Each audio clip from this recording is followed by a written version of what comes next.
ದೇಶ ವಿದೇಶಗಳಲ್ಲಿ ಅದರ ಪ್ರಾಮಾಣಿಕತೆ ಬಗ್ಗೆ, ಹಿಂದುತ್ವದ ಬಗ್ಗೆ, ರಾಷ್ಟ್ರಭಕ್ತಿಯ ಬಗ್ಗೆ ಸಾಕಷ್ಟು ಪ್ರಶಂಸೆಗಳು ಬರ್ತಾ ಇದೆ.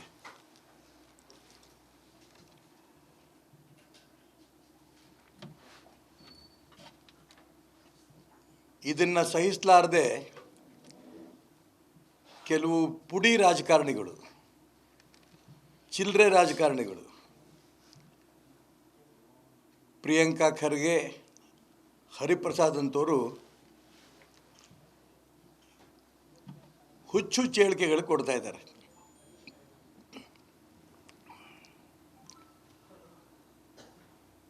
ಸೂರ್ಯನ ಮೇಲೆ ಉಗಿದ್ರೆ ವಾಪಸ್ ತನ್ನ ಮೈ ಮೇಲೆ ಬೀಳುತ್ತೆ ಅನ್ನೋಂಥ ಕಲ್ಪನೆ ಇಲ್ಲದೆ ಇರೋಂಥ ಈ ಪುಡಿ ರಾಜಕಾರಣಿಗಳು.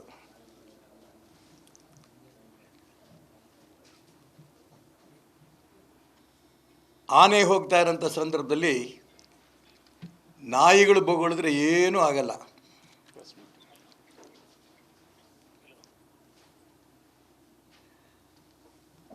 ಇವತ್ತು ಪ್ರಪಂಚದಲ್ಲಿ ಅತಿ ದೊಡ್ಡ ಸಂಘಟನೆ ಮೊದಲನೇ ಸ್ಥಾನದಲ್ಲಿರೋದೇ RSS. ಅದರ ಸಮಾಜ ಸೇವೆ ಇದನ್ನೆಲ್ಲ ಗುರುತಿಸಿ ಕೇವಲ ಹಿಂದೂಸ್ತಾನ್ ಅಲ್ಲ, ಪ್ರಪಂಚದ ಎಲ್ಲ ರಾಷ್ಟ್ರಗಳಲ್ಲೂ ಕೂಡ RSS ಬಗ್ಗೆ ಪ್ರಶಂಸೆ ಬಂದಿರೋದು ನಾವು ಕಾಣ್ತಾ ಇದ್ದೇವೆ.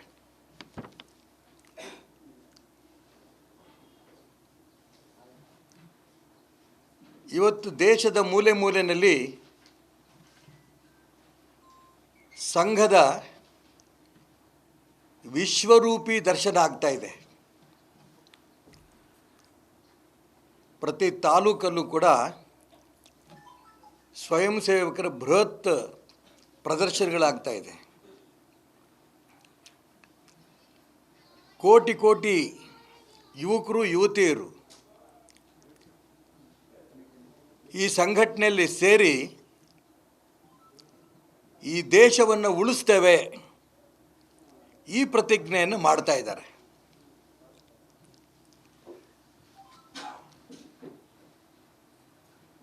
ಇದನ್ನು ಸಹಿಸಲಾರದೇ ಈ ರೀತಿ ಹುಚ್ಚು ಹೇಳಿಕೆಗಳು, ನಿಷೇಧ ಮಾಡ್ತೇವೆ ಅಥವಾ ಸರ್ಕಾರಿ ಜಾಗಗಳನ್ನು ಶಾಖೆ ನಡೆಸೋಕ್ಕೆ ಕೊಡಲ್ಲ, ಬೈಠಕ್ ನಡೆಸೋಕ್ಕೆ ಕೊಡಲ್ಲ, ಈ ರೀತಿ ಮುಖ್ಯಮಂತ್ರಿಗಳಿಗೆ ಪತ್ರ. ಮುಖ್ಯಮಂತ್ರಿಗಳಾದರೂ ಕೂಡ ಆ ಪತ್ರವನ್ನು ಹರಿದು ಬಿಸಾಕಬೇಕಾಗಿತ್ತು. ಅದು ಬಿಟ್ಟು ಅವರು ಪರಿಶೀಲಿಸಿ ಸೂಕ್ತ ಕ್ರಮ ಕೈಗೊಳ್ಳಿ ಅಂತೇಳಿ ಕಾರ್ಯದರ್ಶಿ ಕಳಿಸಿದ್ದಾರೆ.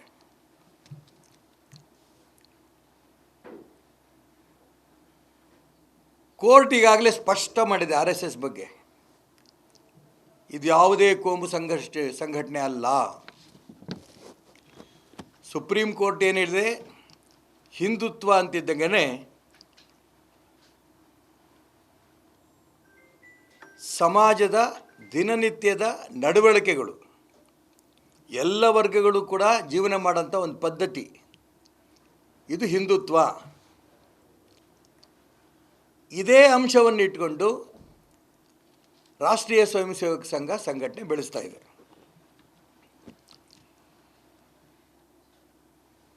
ಇದನ್ನು ನಡೆಸೋಕ್ಕೆ ಕೊಡಲ್ಲ, ಇದು ಬೆಳೆಯೋಕ್ಕೆ ಕೊಡಲ್ಲ. ಇವನು ಯಾವನ್ರಿ ಇವನು ಹೇಳೋನು? ಪ್ರಿಯಾಂಕಾ ಖರ್ಗೆ, ಹರಿಪ್ರಸಾದ್ ಕೋಳಿ ಕೇಳಿ ಮಸಾಲೆ ಅರಿತೀವ ನಾವು?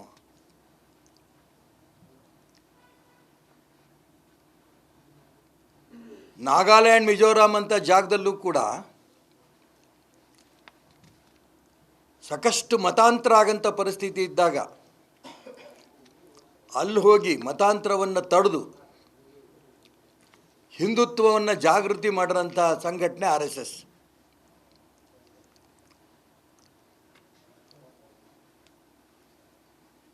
ಇಬ್ಬರು ಪ್ರಧಾನಮಂತ್ರಿಗಳನ್ನು ಕೊಟ್ಟಂಥ RSS, ವಾಜಪೇಯಿ ಮತ್ತು ನರೇಂದ್ರ ಮೋದಿ,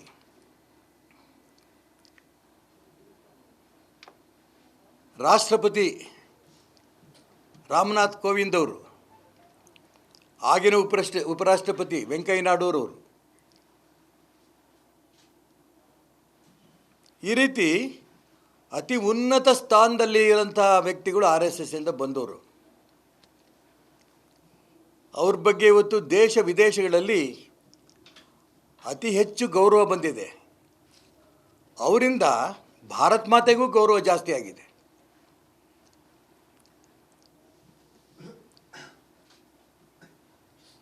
ಏನು ದೇಶ ವಿಭಜನೆ ಮಾಡಿದ್ರು ಕಾಂಗ್ರೆಸ್ಸಿಗರು, ಗುಲಾಮಗಿರಿಗಳ ಸಂಕೇತ ಏನು ಉಳಿದಿತ್ತೋ ಅದನ್ನೆಲ್ಲವೂ ಕೂಡ ಇವತ್ತು ಒಂದೊಂದೇ ನಿರ್ನಾಮ ಆಗ್ತಾ ಇದೆ.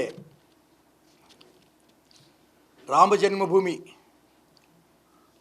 ಅಯೋಧ್ಯೆಯಲ್ಲಿ ರಾಮ ಮಂದಿರ ಕಟ್ಟಿದ್ರು, ಆರ್ಟಿಕಲ್ 370 ಕಿತ್ತಾಕಿದ್ರು, ಏಕರೂಪದ ನಾಗರಿಕ ಸಂಹಿತೆ, ಕಾಮನ್ ಸಿವಿಲ್ ಕೋಡ್ ಇದನ್ನು ತಂದರು. ಇದೆಲ್ಲ ತಂದಿದ್ದು ಯಾರು? RSSನ ಮೈದಾನದಲ್ಲಿ ಆಟ ಬಂದ ಯುವಕರು.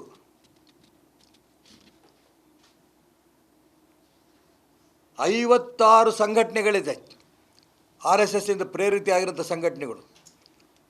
ವಿಶ್ವ ಹಿಂದೂ ಪರಿಷತ್ ಇರ್ಬೋದು, ವಿದ್ಯಾರ್ಥಿ ಪರಿಷತ್ ಇರ್ಬೋದು, ವನವಾಸಿ ಕಲ್ಯಾಣ ಇರ್ಬೋದು, ಎಲ್ಲ ಕ್ಷೇತ್ರದಲ್ಲೂ ಕೂಡ ಭಾರತೀಯ ಮಜ್ದೂರ್ ಸಂಘ ಇರ್ಬೋದು, ಎಲ್ಲ ಕ್ಷೇತ್ರದಲ್ಲೂ ಕೂಡ ಶುದ್ಧೀಕರಣ ಆಗಬೇಕು ಅನ್ನೋಂಥ ಪ್ರಯತ್ನ RSS ಪ್ರೇರಿತ ಸಂಘಟನೆಗಳಿಂದ ಆಗ್ತಾ ಇದೆ.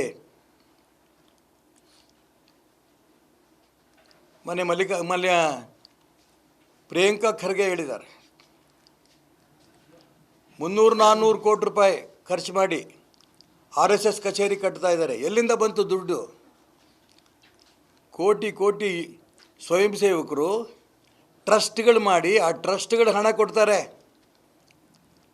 ಆ ಟ್ರಸ್ಟಿನ ಮುಖಾಂತರ ಸಂಸ್ಥೆಗಳು ನಡೀತಾ ಇದೆ. Sales tax, commercial tax, income tax ಕಲ್ಪನೆಯೇ ಇಲ್ಲ ಪ್ರಿಯಾಂಕಾ ಖರ್ಗೆ ಮಂತ್ರಿಗೆ. 300-400 ಕೋಟಿ ರೂಪಾಯಿ ಇದ್ದಕ್ಕಿದ್ದಂಗೆ ಯಾರು ಎಲ್ಲೆಲ್ಲ ಸುರಿಯೋಕ್ಕೆ ಬರಲ್ಲ.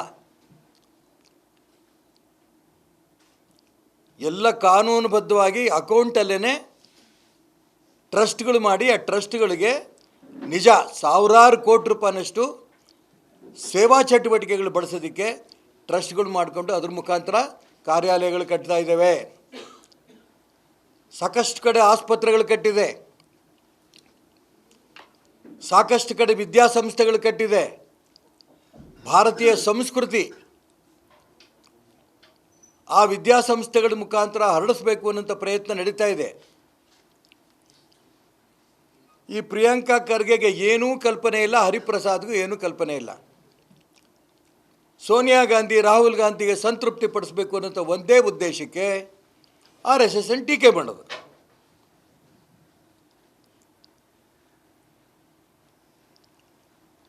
ಈ ರೀತಿ RSS ಟೀಕೆ ಮಾಡಿ ಮಾಡಿ ಮಾಡಿ ದೇಶದಲ್ಲಿ ಕಾಂಗ್ರೆಸ್ ಪಕ್ಷ ಅಧಿಕಾರ ಕಳ್ಕೊಂಡಾಯಿತು. ಯಾಕೆ ಕಾರಣ?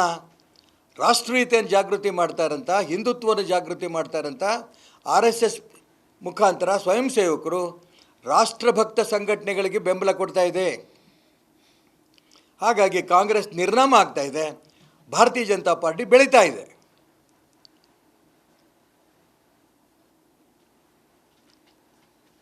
ನಿಮ್ಗೇನು ಬೇಕು ಹೇಳಿ ಅಕೌಂಟು ಕೊಡಕ್ಕೆ ತಯಾರಿದ್ದೀವಿ. ಇವ್ರ ಮಕ್ಕಳನ್ನು ಮೊಮ್ಮಕ್ಕಳನ್ನು RSS ಕಳಿಸ್ತಾರಾ? ಇವರ ಮಕ್ಕಳನ್ನು ಮೊಮ್ಮಕ್ಕಳನ್ನು ವಿದೇಶಕ್ಕೆ ಕಳಿಸ್ತಾರೆ. ಈ ಮಾತುಗಳೆಲ್ಲ ಹೇಳ್ಯಾರೆ. ಬಹಳ ಸಿಲ್ಲಿ. ನಾವೆಲ್ಲರೂ ಕೂಡ ನನ್ನ ಮಕ್ಕಳು ಮೊಮ್ಮಕ್ಕಳು ನಾವೆಲ್ಲರೂ RSSನಲ್ಲಿ ಇದ್ದೀವಿ. ನೆನ್ನೆ ರೂಟ್ ಮಾರ್ಚಲ್ಲಿ ನನ್ನ ಮೊಮ್ಮಗ ಎಲ್ಲರೂ ಭಾಗವಹಿಸಿದ್ರು. ಆ ಫೋಟೋಗಳು ಕೂಡ ನಿಮಗೆ ಕಳಿಸಿದೆ.